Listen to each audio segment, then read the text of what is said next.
ကြောက်ရောင်းဝယ်ပွဲလုပ်နေတဲ့နေရာကိုကောင်လေးကလိုက်လာပြီးကောင်မလေးကိုနှုတ်ဆက်လိုက်တယ်ကောင်မလေးကနင်းမသွားသေးဘူးလားဘာလုပ်နေတာလဲမေးတော့သူကကောင်မလေးရဲ့လူလေးဘယ်သွားစရာရှိရမှာလဲလို့ပြောလိုက်တယ်ကောင်မလေးကအတင်းကိုနှင်းလွတ်နေခဲ့တော့တယ်ဒီအချိန်မှာကြောက်စိမ့်ပတိကိုကိုင်ကရင်ဘတ်မှာလဲဘာပုံကြီးမှမသိဘူးဝင်လာကြတဲ့ကအချိုးကိုမပြေဘူးရောက်ဆိုရောက်ချင်းကောင်မလေးကိုလက်ထပ်ဖို့လာကြောင်းပြောလိုက်တယ်ကောင်မလေးကနင်းပြောမစောနေတဲ့ငါယောက်ျားဖြစ်ချင်ရင်ငါနဲ့ကြောက်လောင်းနိုင်မှပဲရမယ်လို့အကုန်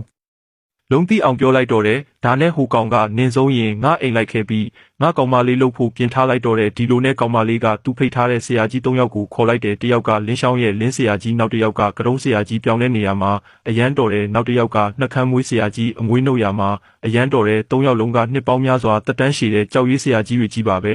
သုံးပွဲလုံးနိုင်မှကောင်မလေးကိုလက်ထက်ရမှာမျက်ပြူးကောင်ကမစိုးပါဘူးစိတ်ဝင်စားဖို့ကောင်းတယ်ဆိုကငါတို့မိသားစုမှာရောလူမရှိတော့ဘူးထင်နေတာလားလို့ပြောပြီးသူ့ရဲ့ဆရာကြီးကိုခေါ်ထုတ်လိုက်ပါတော့တယ်အဖြူဝမ်းဆက်နဲ့ဝင်လာတဲ့သူကတော့နာမည်ကြီးတရဲမျက်လုံးပဲဖြစ်ပါတယ်အကုန်လုံးကတရဲမျက်လုံးလို့ပြောလိုက်တာနဲ့ကြောက်လန့်ကုန်ကြပြီးဘလောက်တောင်နာမည်ကြီးလဲဆိုတာကိုဖော်ကျူးပြနေတော့တယ်ဒီလိုဆိုစောက်ပြူးလို့နိုင်သွားနိုင်တယ်ကောင်မလေးမှာတော့သူဆုံးသွားမှာကိုစိတ်ပူပန်နေရကတရဲမျက်လုံးအကြောင်းလဲသူသိထားတော့